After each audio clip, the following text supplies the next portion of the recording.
Eh bien bonjour, bienvenue sur la chaîne de lecture de Thomas. Et bien aujourd'hui un peu exceptionnel, on va aller sur Paris au Grand Palais pour le premier jour du Festival international du livre de Paris, donc session 2025. Donc vous allez voir à la fois des petites vidéos, des photos que je pourrais glaner ce jour-ci.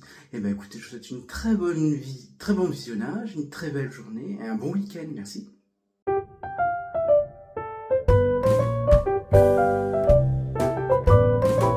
Eh bien le bonjour, bienvenue sur la chaîne des lectures de Tom. Comme je vous ai mis en introduction, hier donc vendredi 11 avril, nous avons été au Festival international du livre à Paris, donc session 2025. Et là, vous allez voir, je vais vous mettre quelques images, il y aura des belles surprises, et puis je vais vous présenter un petit peu tous mes achats.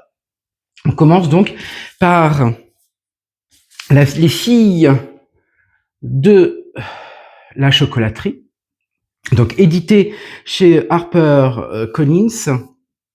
Et donc bien sûr c'est une saga, l'incroyable saga du couple et des ouvrières à l'origine du chocolat Zeni à travers le XXe siècle. C'est bien sûr un best-seller en Italie et on va essayer de regarder un petit peu, de le lire et de vous en faire une chronique bientôt.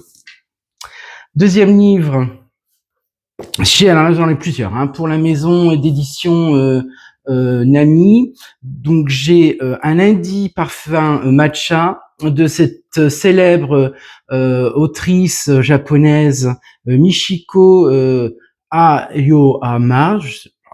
C'est compliqué pour moi, hein, on va essayer de pas faire de bêtises. Donc voilà, donc là bien sûr ça décrit dans un café à Tokyo. Et il y a toute une histoire qui tourne autour de personnages j'allais dire, comme vous et moi, de la vie quotidienne, les personnages qui sont dans leur histoire, mais qui fréquentent, bien sûr, le café. Et à partir de là, Michiko, elle décrit la société japonaise à travers ses personnages. C'est toujours un peu le même style d'écriture, mais moi j'aime beaucoup. C'est un peu feel good, ça détend.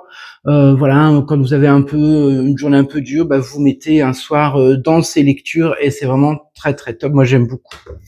Deuxième roman donc sur de la maison d'édition Mani, c'est la fabuleuse laverie de Marigold. Donc là c'est un écrivain de Corée, hein, donc Corée du Sud bien sûr, c'est Yoon Jung-gun, et donc là ça nous raconte un peu la vie de cette laverie, et on va certainement croiser des personnages et puis leurs histoires également au quotidien.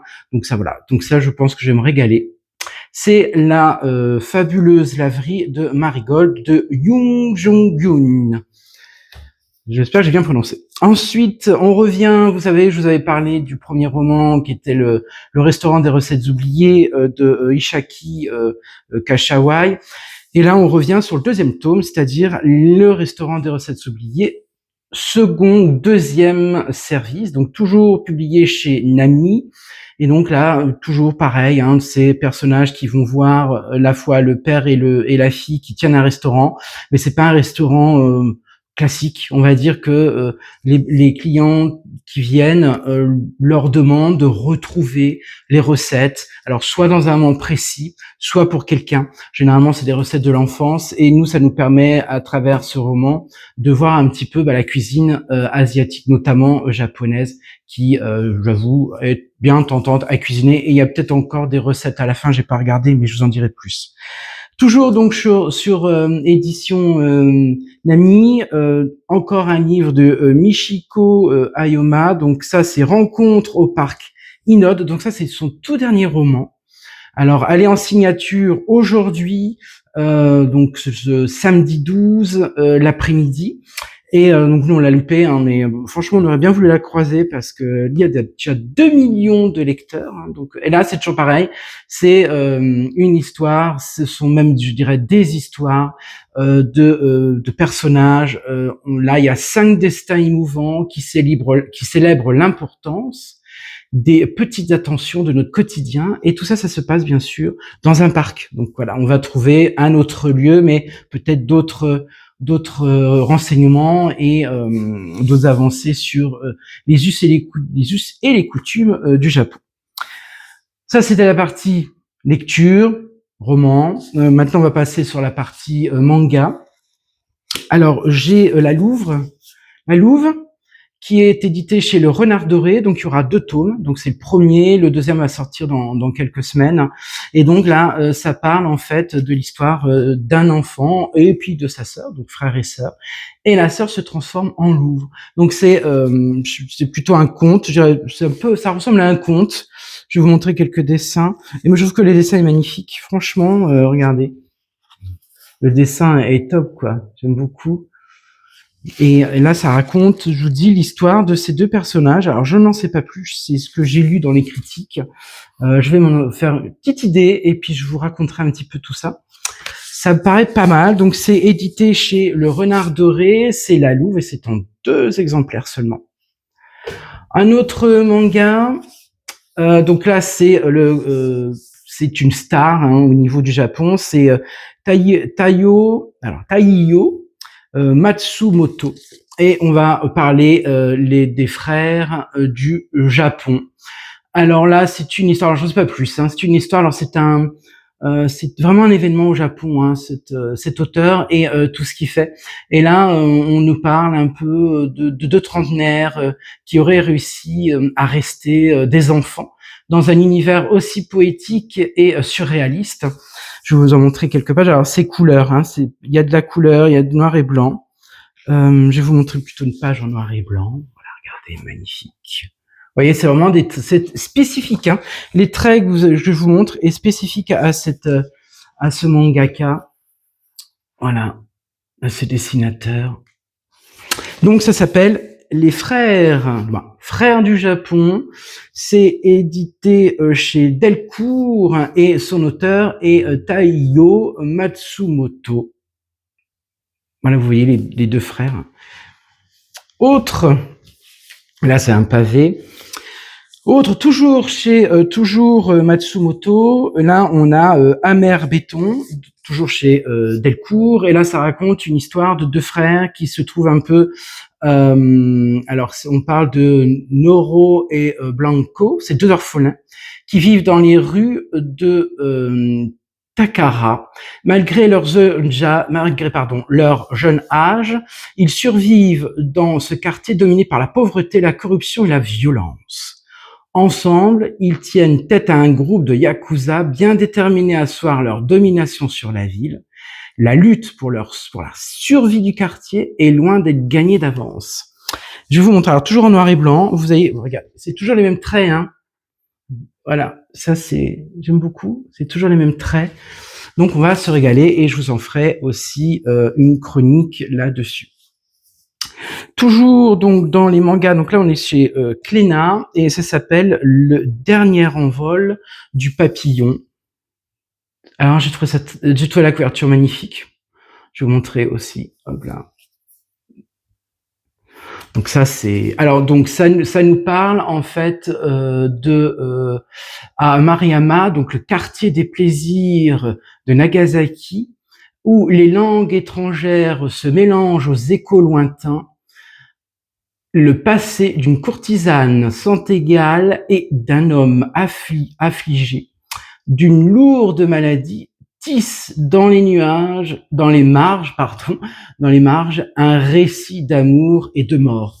Je vais vous montrer. Alors là, c'est tout. Alors je peux pas tout montrer parce que je vais vous montrer en noir et blanc parce que sinon YouTube risque de me censurer sur certaines étiquettes. Donc vous voyez, hein, c'est tout.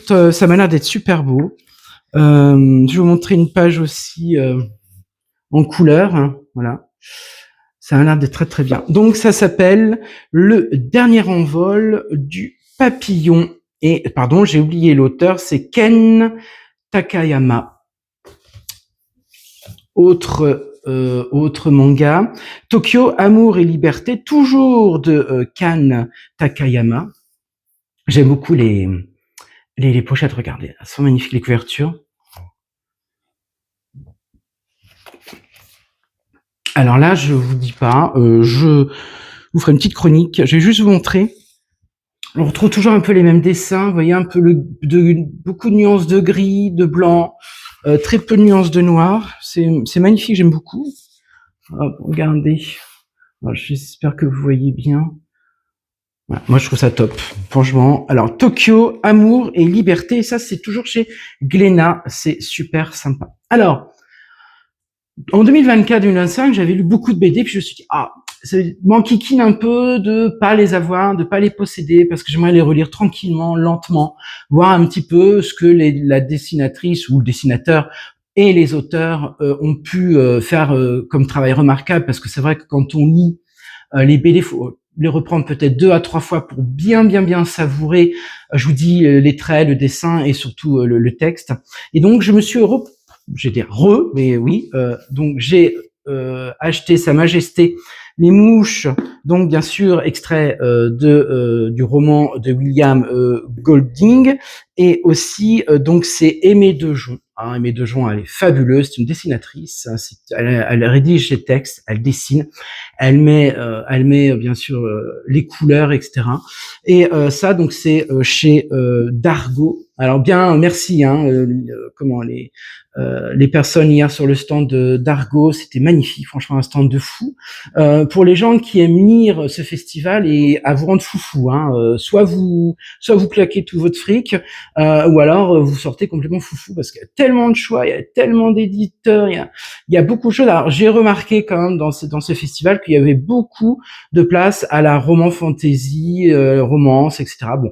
Alors c'est aussi pour attirer une clientèle plus jeune, je le comprends, il n'y a pas de souci. Moi je critique pas, au contraire, c'est un accès au livre. Quand ils auront peut-être lu une ou deux romans de romance ou fantasy, peut-être qu'ils verront d'autres littératures et ils iront vers d'autres choses. Donc moi je suis pas du tout, c'est pas une critique. Mais j'ai remarqué qu'il y avait beaucoup de jeunes. On parlait de 7000 écoliers parce qu'il faut savoir qu'à Paris les écoles viennent. Les écoliers, il y avait 7 milliards écoliers. J'ai trouvé ça remarquable. Et les gamins avaient accès à la fois aux livres, aux éditeurs et puis aux auteurs qui dédicaçaient. Je trouve ça super. Donc ça, repris sur Sa Majesté les mouches. Bon, je vous en montre 2 ou 3 planches parce que moi j'aime beaucoup. Franchement, ça a été une claque. Honnêtement, ça a été une claque dans la forêt. Voilà. Donc ça, c'est bien sûr Sa Majesté les mouches. Formidable. On m'a dit, la vendeuse chez Lacoste me dit, oh là là, on m'a dit, mais attendez. Puis moi, j'avais repéré aussi, comme j'aime beaucoup Dejon, elle m'a dit, mais prenez quand même, il y a Jour de sable. Alors il a pas fallu pousser un grand chose, et donc j'ai pris Jour de sable. Alors ça raconte aux États-Unis en 1937 un photographe de 22 ans qui est engagé par une organisation gouvernementale qui est chargé d'aider les fermiers victimes de la Grande Dépression. Et là, c'est toute une histoire qui s'enclenche. Je vous montre une planche magnifique, toujours chez Dargaud. Moi, j'aime beaucoup. J'aime beaucoup les dessins. Je trouve qu'il y a des couleurs. Elle fait ressortir, grâce à ces couleurs et aussi au visage des gens, on a moi je suis empathique avec les personnages de ces dessins à Aimée Dejon. C'est vraiment formidable. Alors Aimée Dejon, qui est, comme je disais, une dessinatrice, mais aussi elle écrit. Elle met en peinture, mais elle met en couleur. C'est une coloriste. Elle vient des Pays-Bas et ça, c'est sa référence. D'après les spécialistes, moi je reprends ce que j'ai lu et beaucoup de spécialistes disent que c'est la référence de son œuvre, mais maintenant je pense qu'il y a celle-ci aussi.